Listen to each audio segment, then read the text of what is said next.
Well, thank you very much. It's a great honor to be with a friend of mine, a man who is respected all over the world, actually, but he's in charge of NATO. He's the Secretary General, Mark Rutte, and he's really done a great job. He was not too much involved when they weren't too nice to us at our recent little military skirmish, but he is a man that's respected by everybody.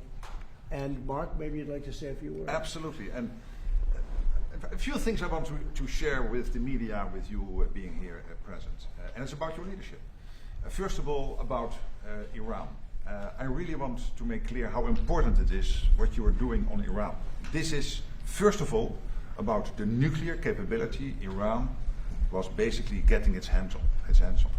And that would have been a threat to the region, it would have been a threat to the whole world. This is a country which is exporting chaos, it is exporting terrorism, and they were very near to getting their hands on the nuclear capability. You have seen last week with the G7, all the leaders in the G7 applauding the fact that this nuclear capability has been degraded. This is extremely important, and I just want to make this clear, because sometimes people think, why was this whole Iran thing going on? This is about security, about safety. This is the leader of the free world taking responsibility beyond the shores of the United States for the rest of the world, and this is what you did. I know there have been debates about whether your allies in Europe were with you enough. I just want to say one thing, which is sometimes... Yeah, but let me say one thing, which is, I know you think that, but let me... And I know about the, let's say, your irritation about that. But when you look at the numbers, 4,000 to 5,000 US planes taking off from bases in Europe in the 6 weeks this war took place, till the ceasefire took place mid-April. Bucharest, the airport in Romania, having to close. It had to close for commercial traffic because they had to make sure that you were able to send a tanker aircraft up in the air. So this is what I know. There have been isolated cases about which you are really disappointed, but generally speaking, your European allies have been there with you. I really want to make the point. 4,000 to 5,000 US planes taking off from European air bases. So that's about Iran. Now I want to take you, if you stay here, go ahead. I go over to these boards here, because I want to show you what this president was able to achieve. And I start with this chart. This chart is about the Trump trillion. The Trump trillion shows you the increase Europeans and Canadians are paying into defense since you took office in 2017. Right. Trump 45 plus Trump 47.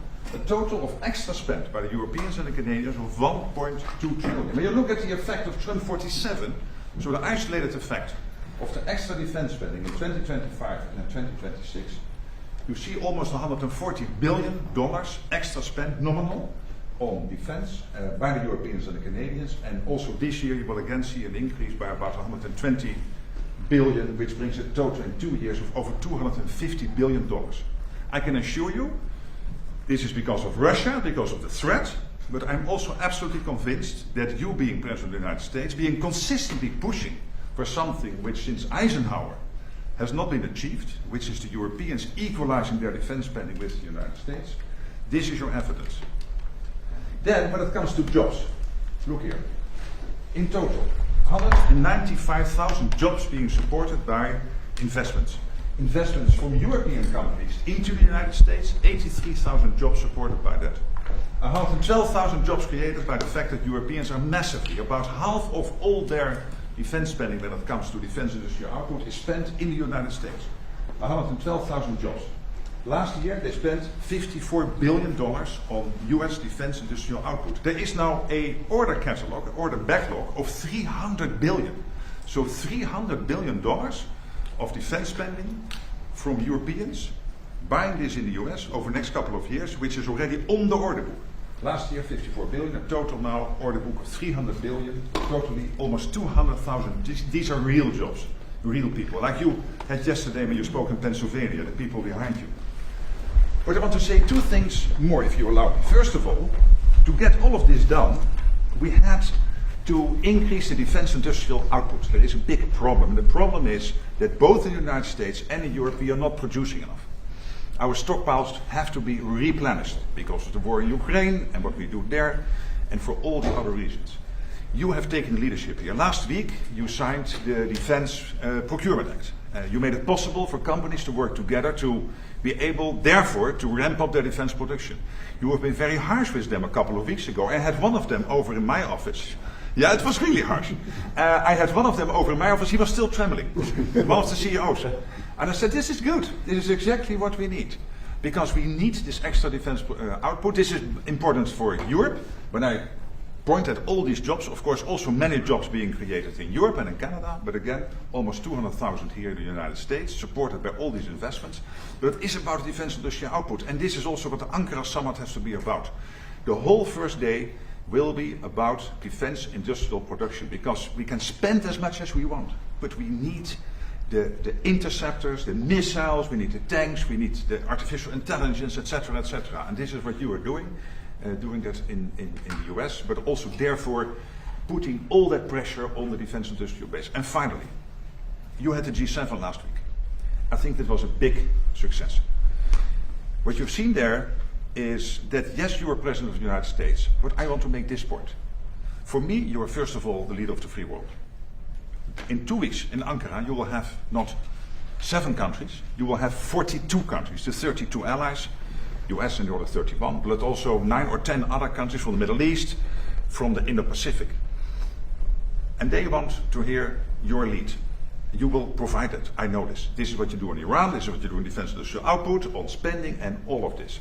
You being leader of the free world. And now we see it with Ukraine, the fact that Ukraine stays strong in the fight, that you still provide all the stuff they need, paid for by European and Canadian allies, fair enough, but very important for them to stay in the fight and all the other things the United States is doing. So I'm really looking forward to that summit. I know that Erdogan, the president of Turkey, looks forward to receiving his good friend Donald J. Trump. But I just wanted to tell this story because, ladies and gentlemen of the American media, this is important. This is your president, but also leader of the free world, taking the leadership role as is necessary. Thank you very much for this. Thank you very much. Any questions, please? Mr. President, after all this, you've been so transformative vis-a-vis NATO, and I think the Secretary General just stated that. You transformed NATO, the like of which nobody would have even thought that you could have done. After all that, do you still think that European allies, like you told me, treated you badly? And if so, what can they do to make things better? And to you, Secretary Rutte, can you confirm that all the thousands of flights, as you stated today and yesterday on Fox News, are in compliance with NATO treaties? Well, let me just say, he's been a friend of mine. He's a great guy, great leader, great Secretary General. Everybody respects him. And I appreciate your nice words, but you really have done a good job. And I think if anybody else were in that position, we wouldn't even be meeting today, to be honest with you, because we were let down. We didn't need help on this at all. We demolished them in literally the first week. But it would have been nice if they would have said, we'd like to help. We didn't even need it, but it would have been nice if they said that. They didn't say it. But as Secretary General, and he's the boss of the whole operation, he was, I believe if I would have called him, and I didn't bother doing that because I was doing individual countries just to take the temperature and see how they were doing. But I think if I would have called him, he probably would have found a way to help if we needed it. I feel, would have been a little bit different. But I was disappointed. I was disappointed with Italy. I was disappointed with the UK. He's now gone. And, he had a lot of problems. But we were disappointed with the UK. We were disappointed with Germany and France. We were disappointed with most of them. Spain is a horror show. Spain is terrible, even from your standpoint. I mean, they don't want to pay anything. They think they're in for a free ride. Spain is not a good group. Not a good group at all. But I have great respect for this man. And so we're going to be discussing what took place, and we'll see what happens. Thank you. Can I answer to your Yes. second question? Because I don't have many disagreements with the President of the United States. Here I have slightly, because I do agree there is reason for disappointment, absolutely. But my argument is this. These are isolated cases. When you look at the take for example Germany. From day one, they delivered on their these are bilateral commitments, a bit of the techniques of this, but the technology, but these are bilateral commitments these countries are having with the United States, so this is not, strictly speaking, NATO. bilateral commitments, they all did what they promised to do. And this led to between 4,000 and 5,000 US planes taking off from Europe. I would argue it would have been very difficult to do Iran without having Europe as a power projection platform for the United States. But again, he's right. There is also reason for disappointment. It is a mixed bag. Well, the big question is, are they paying the 5%? They agreed 6 months ago when we were together to pay 5%.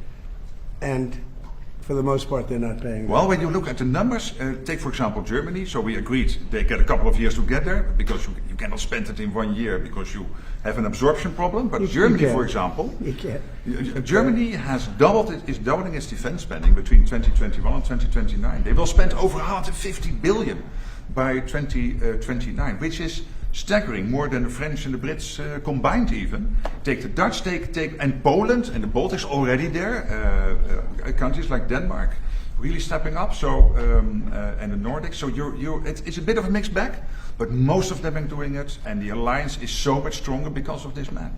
Are the sorties in compliance? Please, yellow dress. Thank you, Beth Turner from GB News. You mentioned that our Prime Minister has got one foot out the door. The new guy's coming in, Andy Burnham. What do you know about him, Mr. President? And what does he need to do to improve the relationship between our two countries? The new incoming Prime Minister, Andy Burnham. I don't know anything. I see that he was, I guess, the mayor of a town. I hear he's extremely liberal. Extremely. So that means he probably won't open up the North Sea. You know, I gave Keir Starmer some pretty good advice. I said, open up the North Sea. Go to Aberdeen, which was the hottest city in the whole continent.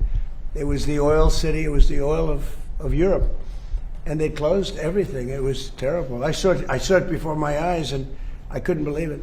The North Sea is loaded.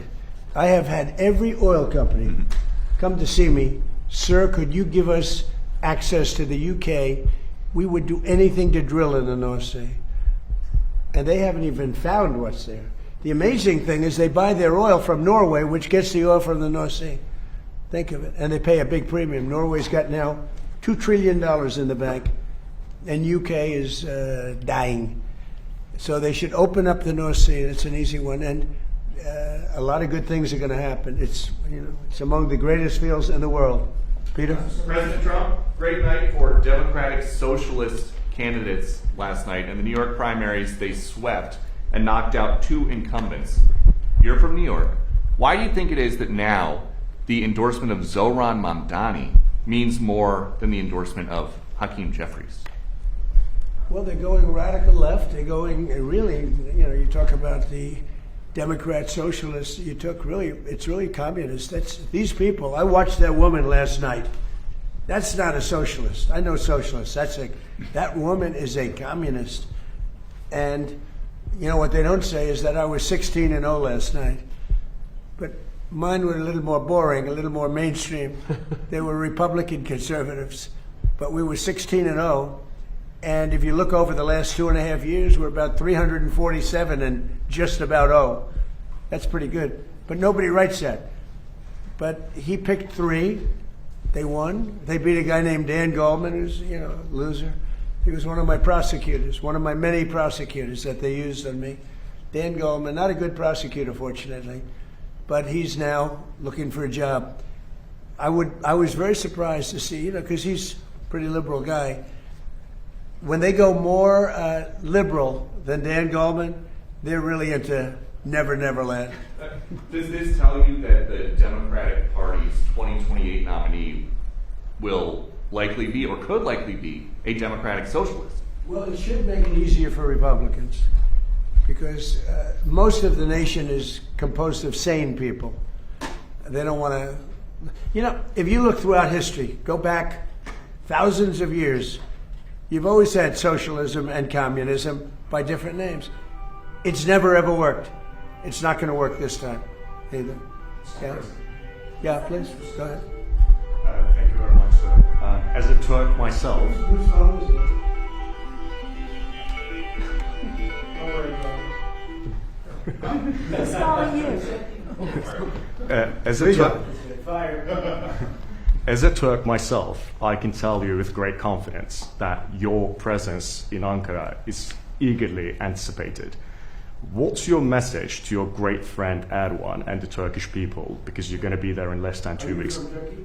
Yeah, I'm a Turk myself. Well, And I like him. He's a friend of mine, and he stayed out of the war. You know, he was a prime candidate to go into the war with Iran, maybe on the Iran side, because he's not a big fan of Israel, as you know. And I asked him to stay out. He stayed out. And you know who else was great? Was President Xi of China. He could have come in. He gets half of his oil from that area. You know, I could see him wanting to, and I asked him to please stay out, and he did. We did a good job, but he stayed out. Erdogan's a great leader, very strong person, great military, and I asked him to stay out, and he did, and so did President Xi, and frankly, so did Putin, if you really look. But you could say that Vladimir has some other things to focus on. But they all stayed out. I mean, it was pretty amazing. People were surprised. And I think that Erdogan look, he loves Turkey, right? He's doing a great job. He loves Turkey. I love the U.S., but he loves Turkey, and he's doing a great job. He's a respected man, a respected leader, and he's been a friend of mine. Now, I shouldn't say that, because guys like Peter will say, oh, he likes Erdogan. He likes Erdogan. No, Peter won't. Peter doesn't. Some of the others, let's say. But Erdogan is a strong man, but he's been everything I've ever asked him for, he's done. Mr. President, Mr. Secretary General clearly pointed out that allies want to do defense business with you, and Turkey is definitely one of them. They want the F-110 jet engines, and they want the F-35 fighter jets. Are you going to Turkey with a big gift bag for Erdogan? Yeah, I think so. Look, he's a member of NATO. Some people don't consider him so, but he really is.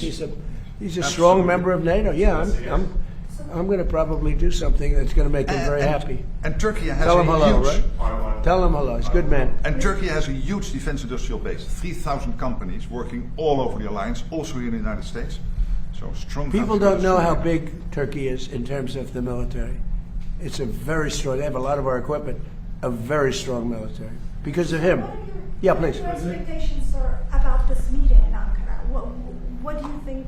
Well, except for the fact that it was being held in Turkey by President Erdogan, I don't think I would have gone to it. You have come for me. But I might go for it. You're right. I mean, I wouldn't have gone for, what we went through over the last 2 months with, the various countries. But you're probably right. I would have gone for you. But I would have not gone for most people. But he called me up. He said, please, I have it in Turkey. You got to be there. The United States has to be there. And so I'm going out of respect to President Erdogan. Mr. President. What do you want the allies to do more than what they are doing right now? Do you Just have be an loyal. ask? I just want their loyalty. We don't need their money. We don't need anything. We have the most powerful military in the world by far. But I just want loyalty. We're so loyal to them. We're always fighting for them. We have thousands of troops all over Europe. In Germany, we have 50,000 troops. And then you want give us a little nudge, give us a little kiss. We don't want much. And they say, no, we can't do it. We're paying hundreds of millions of dollars for the troops that we have in Germany, the troops that we have in UK, the troops that we have all over Europe. I will say Poland was very good. I endorsed him, and he won. By the way, many people that I endorsed outside of the United States won. You know that, right? Do you know we had a big win yesterday with Colombia, a favorite place of Marco. Marco loves Colombia, but no, I endorsed a man who was, at the end, and he won. But the same thing in Poland. He was number 10. I endorsed him. I didn't like the man that was the president at all, and I endorsed him. He was a fighter, a big fighter, a good fighter, and I endorsed him. He came from 10th place and he won, and they say it was the biggest upset in Europe in 50 years for a major election. And you know what? He's going to be a great president of Poland. Mr. President, but we have many people, South America, but we just the other day, we endorsed somebody that El Tigre. They call him El Tigre because he's tough. He's another fighter. I like fighters again. Mr. President, you like but winners. He won. Mr. President, you like winners. Do you think President Zelensky is winning right now? You famously well, he's doing pretty well. Look, no matter how you look at it, he's doing pretty well. He's holding his own, at least. A lot of people dying on both sides, but I think he's doing pretty well. You got to hand it to him. Can I ask you? Look, you have to say he's courageous. He's got great equipment, but he's got great men. He's got fighters. And can I ask you one other question? Yeah. Have you seen the report into the Minab school attacks? Could you tell us? I have not seen it, no. Why not? At some point, well, It's I been have, published. I have to wait for it to be It's been complete. complete. I don't know that they're ever going to solve that problem. I mean, you could ask Pete, but I don't know that they're ever. They're going to say it was one of our missiles. Pete, I don't know that they're ever going to solve that problem in terms of whose fault was it, because there were missiles flying all over the place. So you won't accept And it's blame? horrible what happened, but there were missiles flying all over the place. And somebody said it was our missile. Well, maybe it wasn't our missile, but I've seen nothing to lead me to believe it was. There were plenty of missiles being flown by other people. What do you think, Pete? Well, Mr. President, we've taken the investigation very seriously, and when the appropriate time is right, whatever that outcome is, that'll be the time to divulge. And do you know what the I results mean, if of the you come up with the investigation right is? answer, I don't think it's going to be us. I don't think it was us. There were a lot of missiles being fired at that time. Yeah, please. Mr. President, you just had a colourful lunch on the Senate, in the Senate. Would you be open to a compromise measure that had provisions of the SAVE Act into a reconciliation bill? Not really. No, the SAVE Act should be, there's no compromise. It's voter ID, it's proof of citizenship, and it's also the mail-in ballots. We want mail-in ballots for the military if they're away. We want them for people that are ill or people that are in some form handicapped or have a hard time, or people even that are on vacation. I'm open to that. But mail-in ballots, you have to vote because we have a lot of rigged elections. And would you veto the housing bill? And then we added in men in women's sports is a no-no. No men in women's sports, and no transgender mutilization of our children. These are 99% issues, and we have to do it. We have to protect. Look at what's gone on in Los Angeles and California. The vote still hasn't been counted. What's it, 2 weeks now? It still hasn't been counted. And I don't know Spencer Pratt, but I watched him, and he was doing really nicely. All of a sudden, he's out. And I said he was going to be out because he was doing well. And then a week later, they started saying, oh, he's starting to lose favor. He's starting to lose. I said, they just rigged the election. And they were going to do that with Steve Hilton. He's a good man. And I asked the U.S. attorney to go look at their votes. And as soon as I did that, they announced that Steve Hilton would be a finalist. So, no, we have rigged elections. Now, in my case, I made it too big to rig. Remember the expression, too big to rig? But we have rigged, and we have to have voter ID. If we don't have voter ID and proof of citizenship, but basically it's the Save America Act. Everybody wants it. Everybody is it, including Democrats. 87% of Democrats want it. Not the leaders, because they want to cheat. Their policy is so bad, they're unelectable. Would you veto the housing bill if it came to your desk, sir? Would you veto it? About what? If the housing bill that you didn't sign today, if it came No, to your I desk... said I'm not signing the housing bill. I want to see what happens with it. Look, the housing bill is housing. I made billions of dollars with housing. I know housing better than anybody, maybe anywhere. It's all about the interest rate. Lower the interest rates, you can have all the housing you want. But you have to understand, I don't want to hurt people that own houses too. These people, for the first time in their lives, they have valuable houses. They become rich. I don't want to hurt them either. Sir, What you want to do is what good for everyone? Get the interest rates down. We have this numbskull that was the head of the Fed before, and he's a stupid person.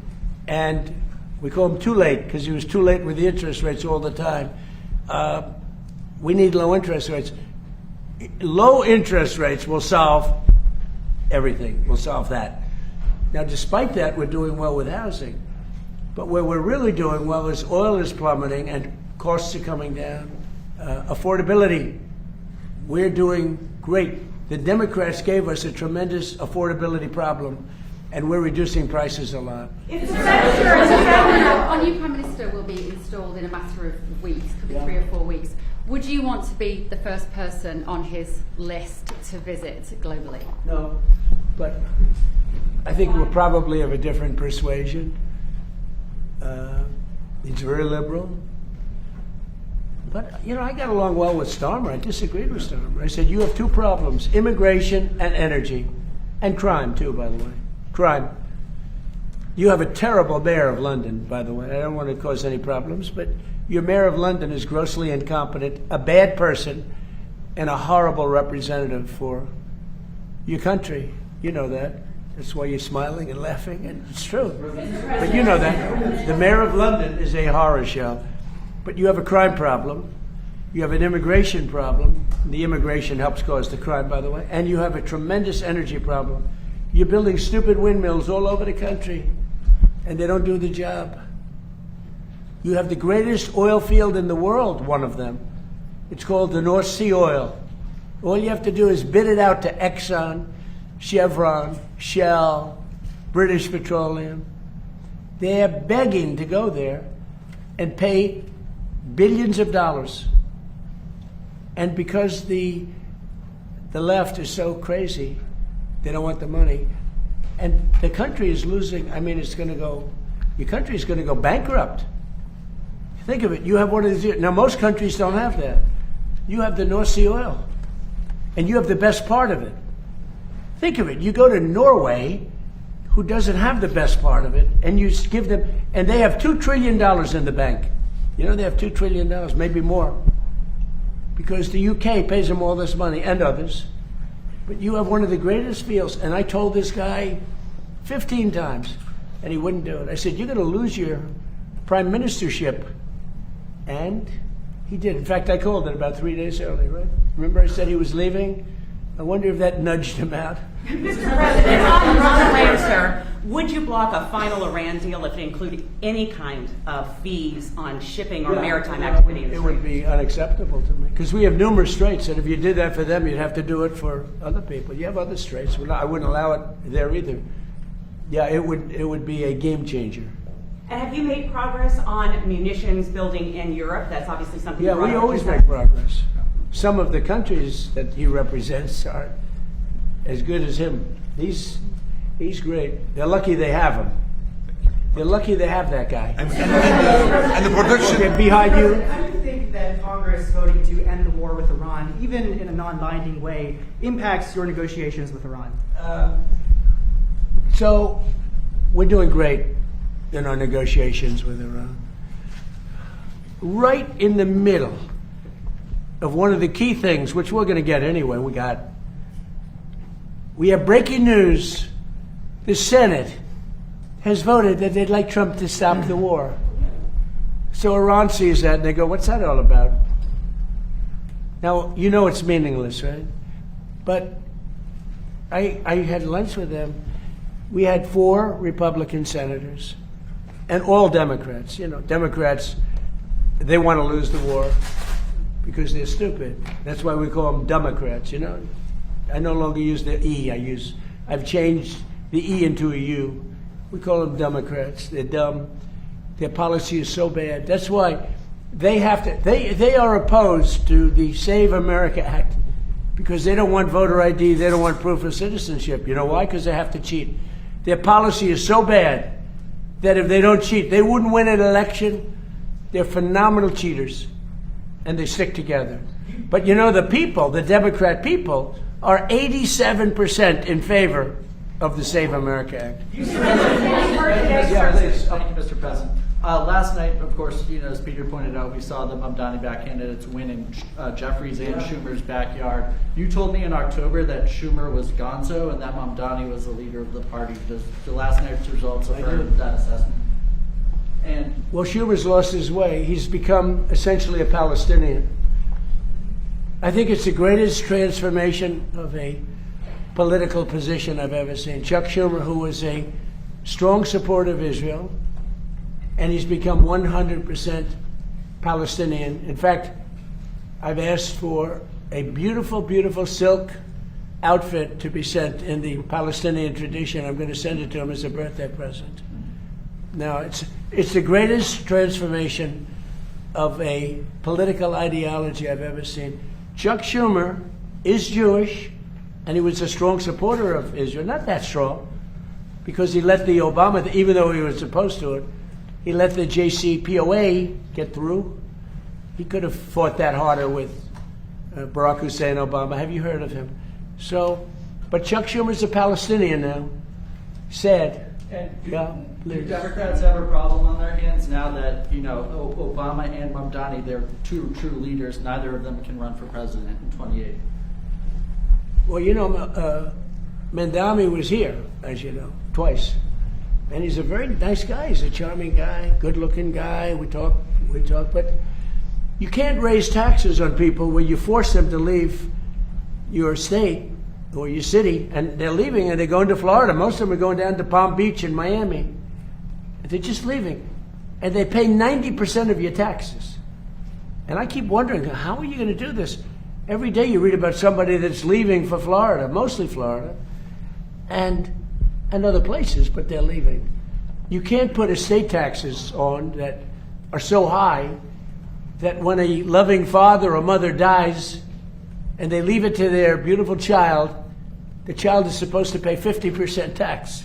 That's on top of federal tax, right? So basically you're leaving them nothing. What you're doing is you can be liberal, you can be anything. It's common sense. You're forcing people to leave. And these are the people that pay the taxes. They pay 90% of the taxes. And they're leaving New York. And they're leaving California, too. Yeah, please. Yeah, thank you very much, Mr. President. You said yes to the jet engines, but you're a very direct, very straightforward, no-nonsense man, as you're known in Turkey as well. What needs to happen for the F-35 deal to be finalized? What do you need to see? Why didn't you answer that question, JD? I want to give you an easy one. Okay, That's an thank you, easy sir. one. He's done a great job over there, by the way. Well, I know that Pete and the entire team are reviewing this right now because there are certain things that we have to certify that have happened in order to comply with American law. The president has asked us to do that. We're running the traps and confirming that's happened. This is really a congressional thing and ensuring that Turkey has complied with American law so they can get the F-35s. And of course, we'll announce that when we have We're going to work on that this. review complete. Yeah, we're going to work. Look, hey, he's a man he's a little controversial, but I am too. But I know him. I think he's a very good person. He's helped us a lot. Anytime I've helped, like as an example, I said, I'd love you to stay out of the war with Iran. That's a natural for him, right? He stayed out. I like him. A lot of times when they have a problem with Erdogan, they call me and they say, would you talk to him? They'll call me. They'll say, could you do me a favor and talk to him? You have a question in the back? No, yeah, in the back. I love your questions, but you asked it out. Thank you, Mr. President. Thank you, Mr. President. Earlier today, you instructed your Department of Justice to do an investigation for oil companies that you said gas prices were not coming down quick enough, and you are concerned that there is price gouging going on, taking advantage of the crisis. Sir, can you elaborate on that? So it's ExxonMobil, it's Chevron, it's Shell, it's BP, it's a lot of them. The gasoline or the oil prices have come down so much, and we are not seeing anything at the pump by comparison to what it should be. We should be, in my opinion, at $2.25 right now at the pump. And we're higher than that. And we are doing a big investigation on it, yeah. They're not reducing the prices commensurate with what's happening. Look, we are sending out, think of it, 19 million barrels came out yesterday. That is a flood. That's like a gusher. That's an oil gusher. And they should be much lower, the gasoline prices, which really is what people see more than anything else, but for their car. But the gasoline prices should be much lower at the pump.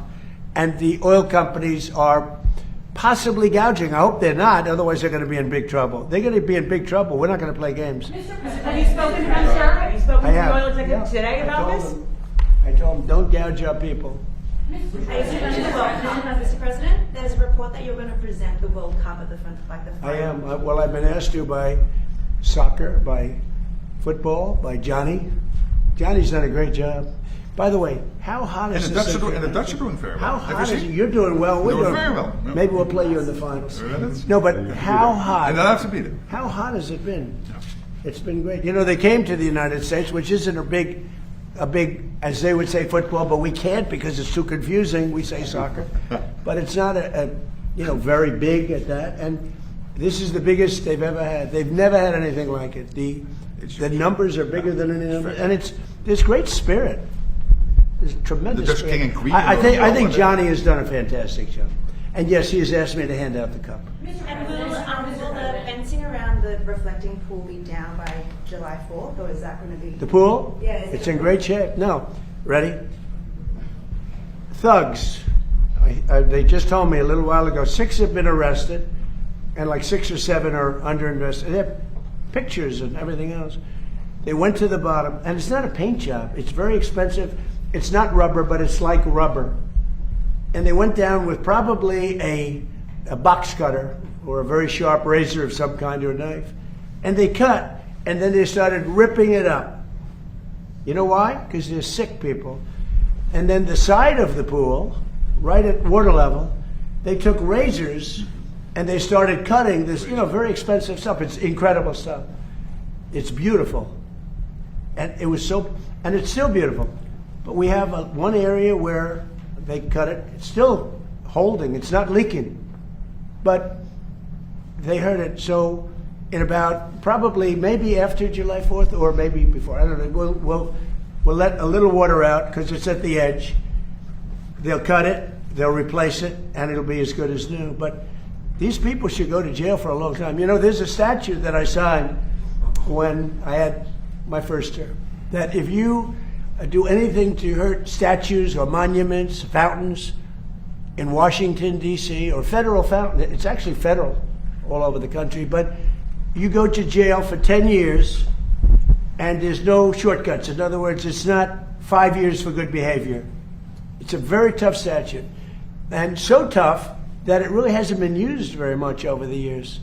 But I used it when they had a problem in Washington where they were trying to hurt, the sickos were trying to hurt things, and I announced it.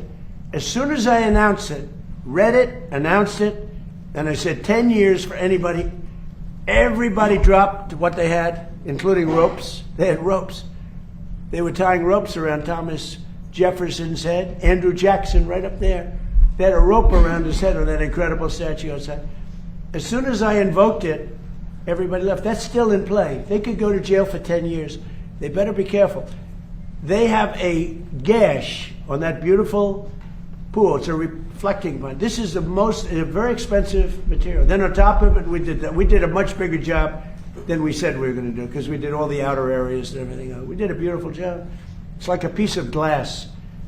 And for some reason, this disturbed the radical left lunatics. One of the guys, he's a member or a big payer to Act Blue. He's a big Hillary supporter. He's a big supporter of Sleepy Joe Biden. This is a very political thing. But as I understand it, 6 are under arrest. This was pure vandalism. It's an amazing thing that we did. Don't forget, it hasn't worked properly since it was built because it always leaked in 1922. So it was built in 1922. So that's 100 years more ago. It's never worked properly. I always say it had great potential. And I said in my first term, I'm going to do something. So Biden and Obama, between the two of them, spent over $100 million. It was a disaster. Obama, because of the environment, took the water from the Potomac, and it was horrible. It was bad. I don't want to have to tell you what happened, but it was really bad. You can read about it. Biden, he didn't have any idea what the hell they were doing because he didn't know what anything was happening. But they spent over $100 million. We spent 14 or 15 and a lot less than that because a lot of these people work for the Parks Department anyway, so they're going to work. So I would say a lot less. And we put a great surface on. This is a world-class surface, and it looked beautiful. But they came in and they cut it, and then they grabbed it and they pulled it up. That's why it's all ripped. And who would even think of that? They're sick people. So I think they're in big trouble. But here's the bottom line. We temporarily patched it, even though we stopped the leak. It's so good that it with all that damage they did, it's not leaking. And it looks really beautiful. I just had pictures taken. It's reflective, it's beautiful, like it did a week ago. And then we're going to let a little water out because you have to let the water out to fix it. We're going to fix it, and then the water goes back in. It won't take long. We may do it before July 4th, or we may do it just after July 4th. Now, we have it a little bit fenced off because we have a big fireworks display. And tonight, I'm making a speech. And people like my speeches. But I guess we're going to have a lot of people over there. But tonight, we're going to have a lot of good entertainment. One of the greatest opera singers in the world. We think he's great. Lee Greenwood's going to be singing our favorite song. And we have a lot of great things, but I think I speak at about 7 o'clock tonight. So that's over at the mall. No, but the water looks great. But we will do the final fix-up. But just remember this. They took razor blades 350 feet. Coming from where he comes, they don't do that. They took, maybe a little bit. They took razor blades and knives, and they cut patches like that. 350 feet long. A lot of them are like a foot, a foot, a foot. They cut the lining. And there's pictures of the guy bending over. I don't know if anybody saw that, but there are pictures of the guy. And you say, who would do that? Maybe it's Trump derangement syndrome. You know, we fixed over 50 fountains and monuments in the city. The city is the safest it's ever been, ever. We have virtually no crime. We're crime-free. When we came here at the beginning, it was a horrible, crime-ridden city. And we have no crime, virtually no crime now. Everything's fixed. We have new grass. We took miles. We took so much. Nobody's ever seen anything like it. Everything had graffiti on it. It's all gone. The tents all over the lawns, which were terrible, are all gone. The fences are all gone because nobody goes on the lawns anymore. But we fixed those. You know, grass has a life just like people have a life. And we fixed the lawn, and it will be fixed. Now, one of the other things they did a job, around the reflecting pool, we have a huge field of grass. They poured acid on the grass. The same people, I guess. They poured acid. So that's in the process. It killed, acid kills grass quickly. So that's being fixed. But the reflecting pool is great, and it's going to look beautiful.